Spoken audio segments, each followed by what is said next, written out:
Video बनाओ video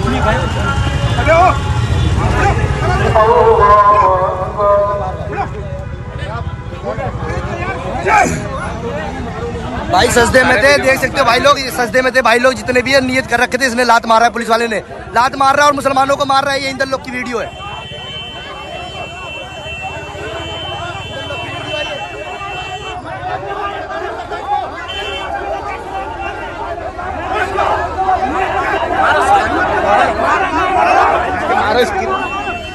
हमारे देश के अंदर एक तरफ जब कावड़ यात्रा चलती है तो कई दिनों तक भारत की तमाम सड़कें पूरे स्वागत बम बम की बोले के उसमें, और कभी किसी मुसलमान, सिख, ईसाई, बौद्ध, जैन, पारसी ने ये नहीं कहा कि सड़कें ब्लॉक क्यों हैं, और 10 मिनट के लिए नमाज अदा होती है। और सड़कें मैं इंद्रलोक के साथ में लॉरेंस रोड में रहा हूँ, जिसका नाम बदल करके भाजपाइयों ने केशवपुरम कर दिया है। मैं वहां का जिक्र कर रहा हूँ, मैं जानता हूँ उस मस्जिद के विषय में भी।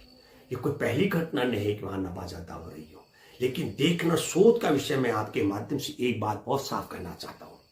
क्या कारण है कि दिल्ली में दिल्ली पुलिस का सब इंस्पेक्टर यदि सड़क जाम हो रखी हो तो उनके चालान करने के, इन पर मुकदमा देने के और कोई तौर तरीके होते हैं और हो सकते थे, पर वो सीधे लात मारता है और इस तरीके से ये हरकत करता है। इसका कारण क्या है?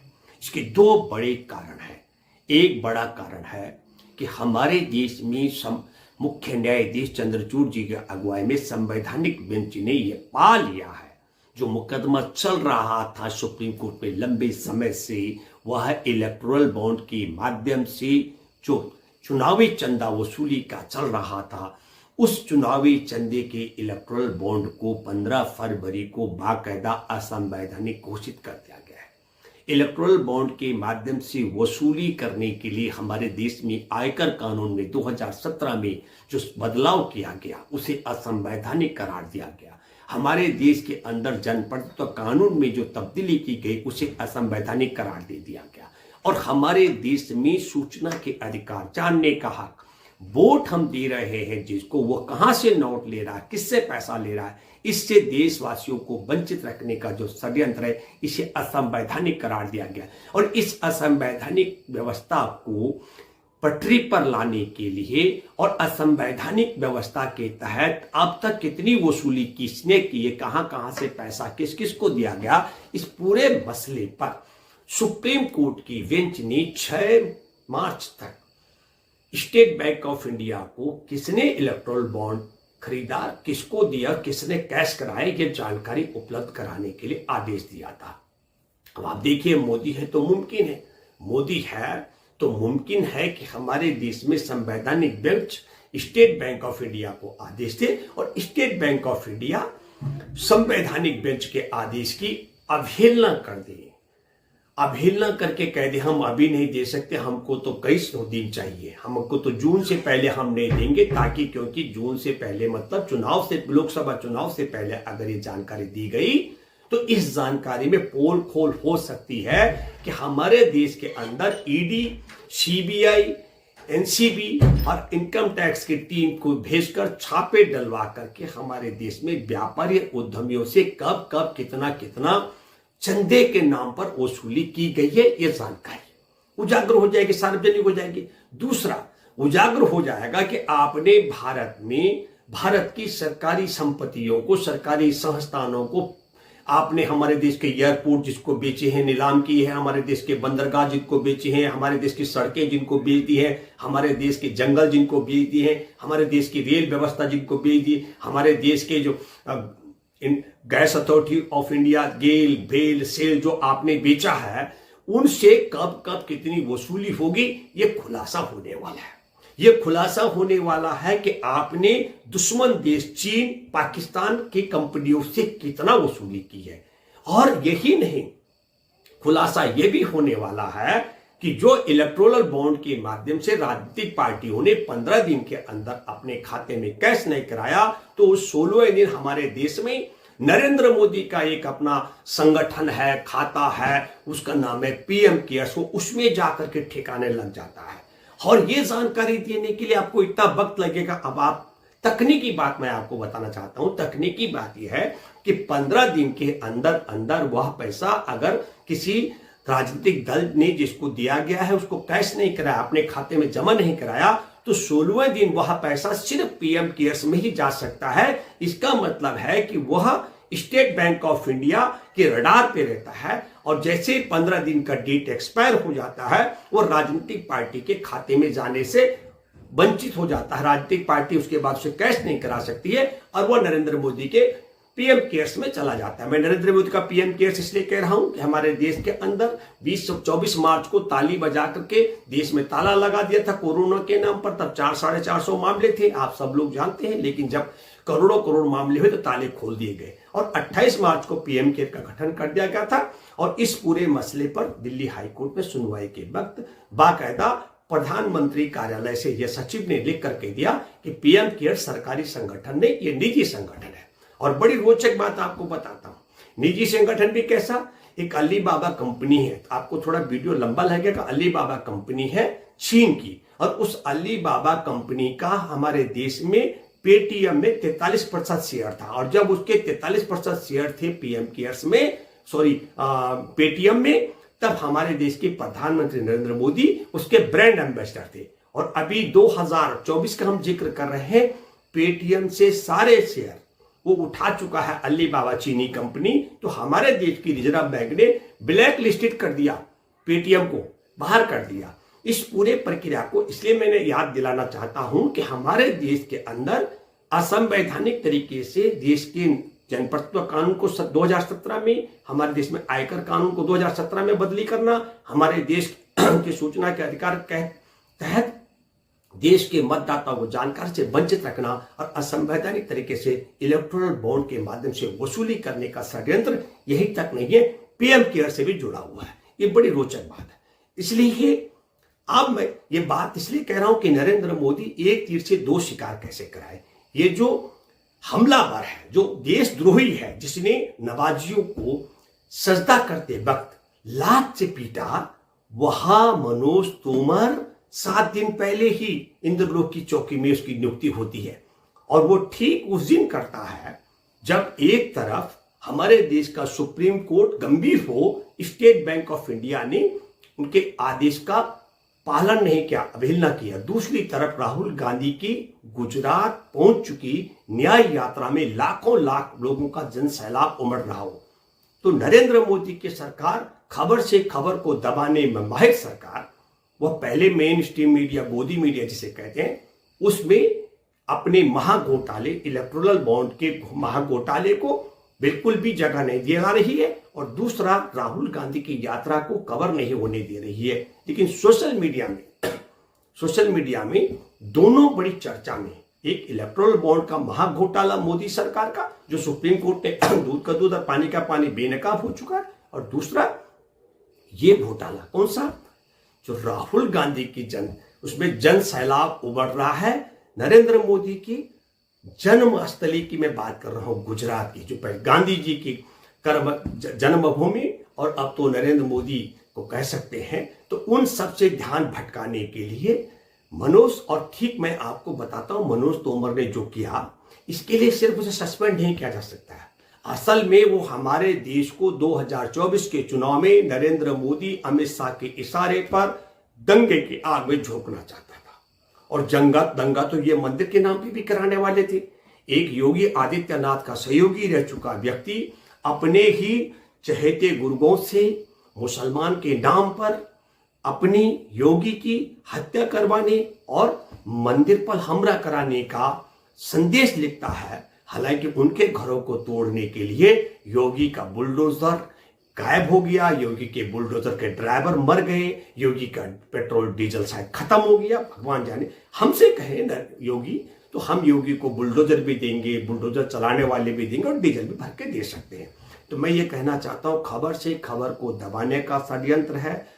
इंद्रलोक में पहले से भी और मैं फिर आपके माध्यम से कहना चाहता हूं, ये देश के लिए बहुत ही शर्मनाक बात है जिस देश में हमारे एक तरफ कावड़ यात्रा पर पुष्प वर्षा की जाती है, कोई ईर्षा का मामला नहीं है, और दूसरी तरफ 10 मिनट के लिए नमाज अदा करने वाले पर लात मारने का सिलसिला शुरू किया था। मैं तो दिल्ली पुलिस के मुख्य पुलिस के कमिश्नर से और विशेष तौर पर संवैधानिक बेंच की अध्यक्षता कर रहे चंद्रचूड़ साहब, मैं दावे के साथ में कह सकता हूं ये क्रोनोलॉजी का हिस्सा है। आपके द्वारा दिए गए आदेश से ध्यान भटकाने का षड्यंत्र है, मीडिया से मुख्य मुद्दे को अलग करने का षड्यंत्र है। आपको स्वतः संज्ञान लेना चाहिए। और मैं व्यक्तिगत तौर पर यह मानता हूं, लंबे समय के आंदोलनों के अनुभव के आधार पर भी मैं कह सकता हूं, हम लोगों ने कई बार, तो मैंने उदाहरण के तौर पर कहूं, हमने 35 दिन दिल्ली में कंझावला के जिला मुख्यालय पर तालाबंदी करके रखा। वो कार्यालय भारतनगर निबड़ी कॉलोनी में चला।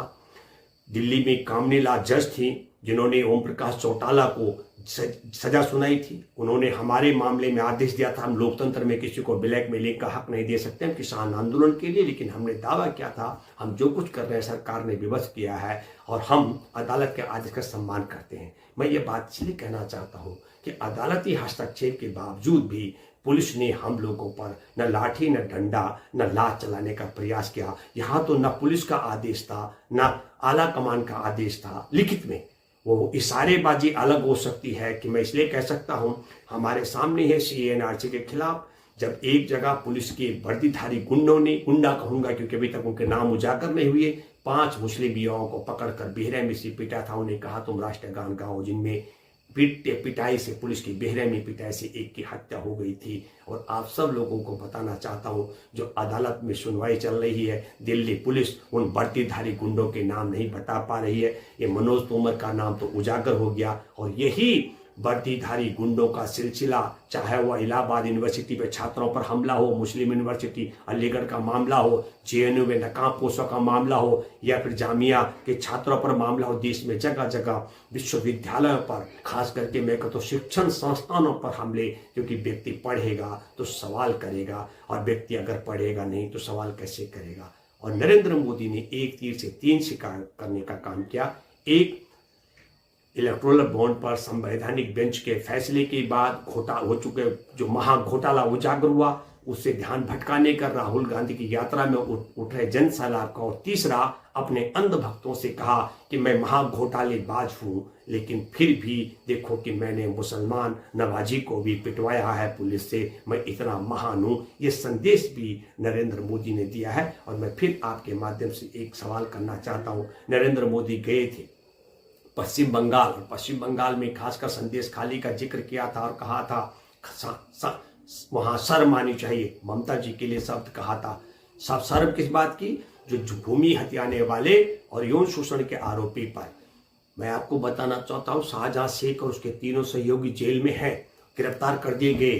तब मैं कहना चाहता हूं मिस्टर नरेंद्र मोदी, शर्म तुमको आनी चाहिए, जिन्होंने नवाजियों को अपने वर्दीधारी सब इंस्पेक्टर मनोज तोमर जैसे गुंडे से लात मरवाया। शर्म तुमको आनी चाहिए, जिन्होंने पहलवान बेटियों का यौन शोषण करने वाले ब्रजभूषण शरण सिंह को बचाया। शर्म तुमको आनी चाहिए मिस्टर मोदी, जिन्होंने हाथरस में वाल्मीकि परिवार की बेटी का शव जला करके आरोपियों को बचाने का षड्यंत्र कराया। शर्म तुमको आनी चाहिए मिस्टर मोदी, जिसने उन्नाव में 17 साल की मासूमा का अपहरण बलात्कार करने वाले को कुलदीप सेंगर को बचाव के लिए उसकी FIR तक कई महीनों तक दर्ज नहीं होने दी। शर्म तुमको आनी चाहिए नरेंद्र मोदी, जिन्होंने अपने भाजपाई और मैं कहूँगा मोदी परिवार के VIP को बचाने के लिए अंकिता भंडारी की हत्या करवाई। और जिस अंकिता भंडारी की हत्या की बात उठाने वाले पत्रकार नेगी को गिरफ्तार करवाया, और जहां अंकिता भंडारी रहती थी सबूत नष्ट कराने के लिए मोदी तुम्हारे इशारे पर तुम्हारे विधायक